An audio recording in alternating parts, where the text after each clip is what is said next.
Welcome to the Tipping Point Show. I'm Jimmy Evans. I have a great show for you today, a fascinating topic. I'm interviewing an author, Derek Gilbert. You're going to want to see this. Let me say before I get into the interview that we have our Tipping Point Conference coming up, our Prophecy Conference coming up September 20th and 21st. The tickets are on sale right now. We have tickets. You can come physically. We also have live streaming that's available. Go to conference.endtimes.com. This is going to be a Friday night and all day Saturday. We're adding the Friday night. And we have Pastor Jack Hibbs. A lot of you are familiar with Jack Hibbs. He's very well known, has a television show that's on all the time.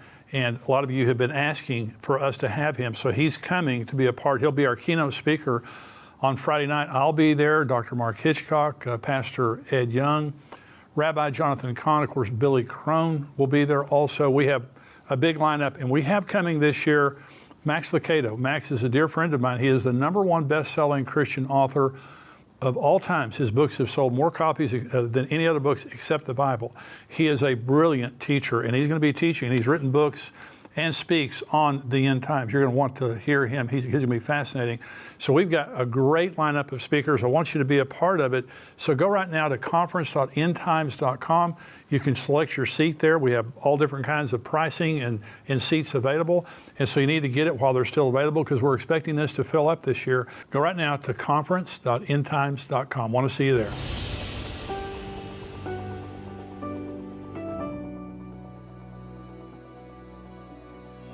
Welcome to the Tipping Point Show. It is my great pleasure today to have joining me on the show Derek Gilbert. He's the co-host of Unraveling Revelation with his wife Sharon. They've co-authored the books Veneration and Giants, Gods, and Dragons.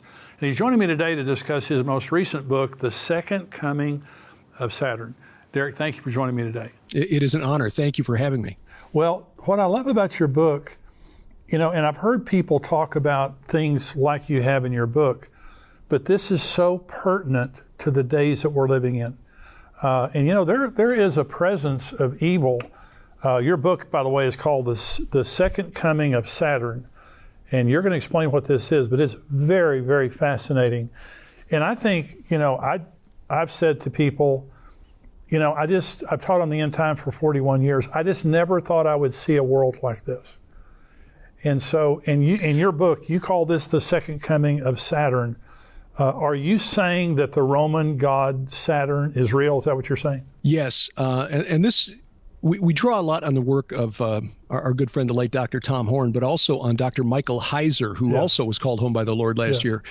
His book, The Unseen Realm, and then other books that kind of built on that foundational research, like Reversing Hermon and his readers' companions or his commentaries on the book of First Enoch, really help us to understand what was in the mind of the Hebrew prophets and the apostles and the early church fathers, for that matter. They understood that the pagan gods of their neighbors, such as Saturn, Jupiter, Apollo, were real entities, but they were fallen angels. And I think we can agree that Satan is one of those fallen angels. Jesus, in fact, in the New Testament, identifies him. When he was accused of casting out demons by the power of Beelzebul, which means Baal the prince, he says, if Satan casts out demons by his own power, how will Satan's kingdom stand? So he's connecting Satan to Baal. He also does it in Revelation chapter 2, the letter to Pergamum, where he says, I know where you live, where Satan dwells. That's a reference to the great altar of Zeus.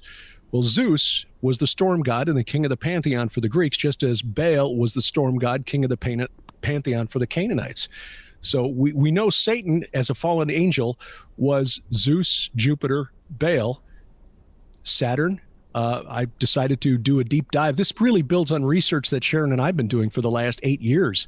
Who was this entity Saturn? What role does he play? And when we start pulling on the historical threads and what the apostles, the prophets, the early church knew, what the pagans around ancient Israel knew, we can identify this character, I think, as the leader of the rebellion in Genesis chapter 6, described very briefly in 4 verses in Genesis, the leader of the sons of God, these fallen angels who came to earth, commingled with humanity. And then in the book of First Enoch, we learn the extent of their sin, not just commingling their seed with that of humanity, but also teaching us forbidden knowledge. And it was clear to the prophets and the apostles that was why the world is in the state it's in. Yes, the Genesis 3 fall in the Garden of Eden, very important. That is what got us kicked out of God's garden, his holy mountain. Eden was on a mountain, Ezekiel 28. But the sin in Genesis chapter 6, where we were convinced by these entities not only to worship them, but then to practice these occult rituals and divination and spell casting and so forth, there is a lot packed in there. The book, The Second Coming of Saturn, actually was intended to address one question. What happened to the leader of that rebellion? And I think the answer is, not only is he the character called Kronos by the Greeks, Saturn by the Romans, and a number of other names throughout the ancient world, but he will return in Revelation 9 as the destroyer, Abaddon or Apollyon. And you talked about the book of First Enoch. Now, the book of First Enoch is not canonized, but I believe, now not Second Enoch and other books, but First Enoch, it's a special book because it gives very special revelation from Enoch as to the identity of these fallen angels and what they did, and actually the origin of demons. But you talked about, Saturn will return. This is called the Second Coming of Saturn. And really, Derek, it really helps to explain some of the things that are happening in the world right now, because you talk about a conjunction, the Great Conjunction. Talk about that for just a minute. On the winter solstice of 2020, December 21st, and the solstices, the winter, summer solstice, these are very important dates for occultists. Now, as Christians, we understand our fates, our destinies are not governed by the movements of planets in the sky or, certain points in the calendar year, like the solstices, the equinoxes. But there are very important, very wealthy people in this world who do, even to this day. I mean, we as Christians, many of us consider Ronald Reagan to be the greatest American president, at least in the modern era, but we forget that his calendar was set by his wife, Nancy, in consultation with her astrologer, Jean Dixon. Yeah. So this is not an unusual concept. On December 21st, you might remember of 2020, the news was full of stories about the Christmas star, how Jupiter and Saturn were coming together in the night sky, and that this is probably what the wise men saw back 2,000 years ago. Well, no, it's not what they saw. But more importantly, for astrologers and for occult adepts who are looking for signs to begin a new age, this is not just a term, they really are looking to kick off a new era of human civilization. This marked the transfer of power, as it were, from Jupiter back to Saturn. Now, if you remember Greek and Roman mythology, the story was that Saturn, Kronos in his Greek incarnation, took over control of the of creation from their father, the sky god, Oranos in the Greek pantheon. And he, in turn, was overthrown by his son, the storm god, Zeus, or Jupiter, who cast him down to Tartarus, the bottomless pit. In the year 40 BC, toward the end of the life of Julius Caesar, the beginning of the reign of Octavian, who became Caesar Augustus, a Roman poet named Virgil, who was trying to please his patrons. I guess when you're a poet, you need wealthy patrons to, put bread on your table. He suggested that the reign of Caesar Augustus, the reign of Octavian, would lead to a new golden age, which justice returns old Saturn's reign with a new breed of men sent down from heaven. Now, this has been interpreted various ways over the centuries. In fact, Emperor Constantine in the 4th century, who legalized Christianity in the Roman Empire, took that as a prophecy of Jesus Christ. When you read Virgil's poem called the Fourth Eclogue, it's clear that this is not a prophecy, a Christian prophecy. A new breed of men sent down from heaven. We tried that back in Genesis chapter 6. It didn't end well. Yeah. But there are those who still see this as a future golden age. This is based on the Greek poet Hesiod, who saw that back in the days when Kronos ruled in heaven, there was a race of men who had all good things. That was the golden age. Then it was followed by a silver age, which is not quite as good, a bronze age, which was harsh, and then the iron age, which is the age in which Virgil was living at the time he wrote that poem. But they're looking forward to Saturn's return, the return of Kronos, the return of this entity, Shemiyaza, the leader of the Watchers from Genesis chapter 6, to bring with him a golden age. And I think that there is a powerful group the type of people who will attend events like the World Economic Forum, right. which just concluded in Davos, Switzerland, right. Who think that this transfer of power was signaled by the Great Conjunction on the winter solstice of 2020. And what's really interesting, Jimmy, is that that took place, the meeting of Saturn and Jupiter in the night sky at 0 degrees of the constellation Aquarius, which means that effectively on the winter solstice of 2020, 50 years after that song was a hit, the age of Aquarius, right. yeah. we are now, according to astrologers, fully in the age of Aquarius. And I think these people, the wealthy, those who want to reset human civilization along their lines, think that this is the beginning of a new golden age. We're going to get right back to the show. Listen, if you want to support us here at endtimes.com, there's 2 ways you can do it. One is by becoming a subscriber, $7 a month. You get the full Tipping Point show every week without advertisements, plus all the other podcasts and information that we have. We have updates from Israel every week. Dr. Mark Hitchcock has a teaching, a podcast every week, all kinds of things that we do. I answer questions. I bring a devotional every week, $7 a month. You can also give to us. You can go to endtimes.com right now. There's a donate button and just give a gift. Nothing is too small, nothing is too large, and you can give a recurring gift. It's a huge blessing to us because we're in a war in the world right now spiritually. This is a very severe time. And I believe the most important message in the world right now is the gospel of Jesus Christ. And we preach the gospel and people get saved through this show, but also helping people understand the times that we're living in. A lot of people are depressed. A lot of people are suicidal because of the things that are happening in the world. We come alongside people to encourage them and help you to understand this is what's going on. And even though it looks like bad news, it's good news because Jesus Christ is coming. If you want to help us get this message out, become a subscriber, $7 a month, or you can also just go to endtimes.com and donate to us. Just give us a gift, a recurring gift. Anything that you give is a blessing, and it helps us to take this message out. Let's go back to the show. Well, it sure seems like to me, Derek, you were talking about the conjunction. It seems like evil has increased, in the last few years. It's just it's something palpable. We look back to October 7th, the Hamas attacks, which were unparalleled in maybe not unparalleled in human history, but certainly in modern history, of just this horrific violence there. And then the anti-Semitism that's in the world right now, which is a spirit. And I've said it before, anti-Semitism is not ideology, it's a spirit, because no one can articulate it of why they hate the Jews. They all have their different reasons. But it's just like something has been released in a new level. And I think that what you're saying is it goes back to the conjunction, because Genesis 1 says that God created the sun, moon, and stars for signs and for seasons. And God uses the sun, moon, and stars not for the same reason the astrologers do, but for his own reasons.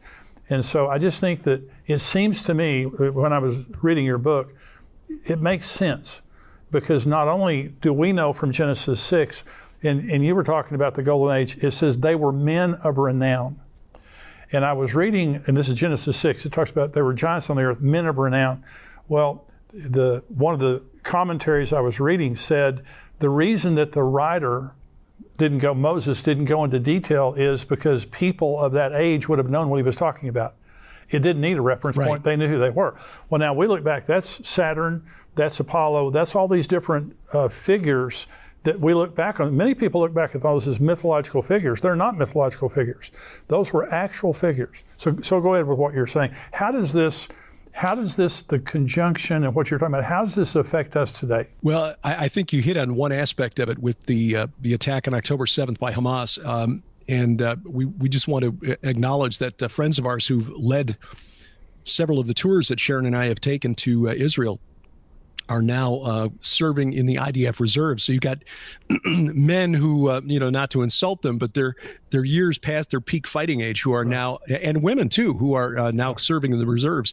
In fact, an archaeologist we spent a day with visiting megalithic sites on the Golan Heights last March, now serving in the reserves and protecting communities in the north of Israel. So, but this goes way, way back. I think we can trace this back. In fact, I'm going to do This is going to be part of a book that Sharon and I are working on for later this year. My wife Sharon and I have co-authored 2 and we're working on another one called The Gates of Hell. I think this conflict for Israel goes back to this rebellion in Genesis chapter 6. The Canaanites knew this entity called Kronos by the Greeks and Saturn by the Romans. They called him El. Not El Elyon or El Shaddai, Yahweh, the God of Abraham, Isaac, and Jacob, but El of the Canaanites, who was the father god of their pantheon, who, like Kronos and Zeus, was replaced at the top of the pantheon by the storm god, Baal. There are a number of sites in and around Israel that were sacred to this entity. Right. And in the book, The Second Coming of Saturn, I trace all of the identities. And this was known to the pagan authors of the classical world. They've got multilingual god lists that have been discovered by archaeologists over the last century, sort of like the clay tablet version of Google Translate, where they will list all of the gods of the Canaanites here, and all the gods of the Akkadians here, and all the gods of the Babylonians here, the gods of the Hurrians here. And that way you knew who you were supposed to pray to in the various languages. El of the Canaanites was known as Asher to the Assyrians. He was called Enlil by the Babylonians. He was known as Milcom to the Ammonites, which means he is Molech of the Hebrews. Wow. So this entity, Kronos, Saturn, El, was Molech, and Molech is probably the most reviled, notorious of the pagan gods in the Bible. I mean, this is the one who is demanding child sacrifice. Yeah. Well, yeah, so did Kronos of the Greeks. So did Saturn of the Romans. His Phoenician counterpart, Baal Haman. Likewise, the Tophets of the Phoenicians are infamous in the ancient world. At Carthage, on the islands of Sardinia, Sicily, southern Spain, they found these multiple cemeteries with the remains of young infants under the age of 2. This is who this entity is. And this is the entity who wanted to claim the land that God had declared his since the time of Abraham, when he pointed Abraham to Mount Moriah for the binding of Isaac. This entity, even though he is chained up in the abyss, and we know this from 2 Peter 2, verse 4, where he says, God did not spare the angels when they sinned, but cast them down to, our English Bibles say hell, but the word in Greek is Tartarosus, not Hades. Tartarus is a separate place reserved for supernatural rebels. Wow. This entity and his colleagues from Genesis chapter 6, those sons of God, they are the entities in Tartarus. In other words, the Titans of the Greeks and the Romans are the Watchers, the sons of God from Genesis chapter 6. Same group, just the Bible has the real news version, and the mythology we were taught in high school is the fake news version. So this entity, Milcom, El, Kronos, Saturn, whatever you want to call him, convinced Solomon, shortly after completing construction of the temple on the Temple Mount, convinced Solomon to build a high place.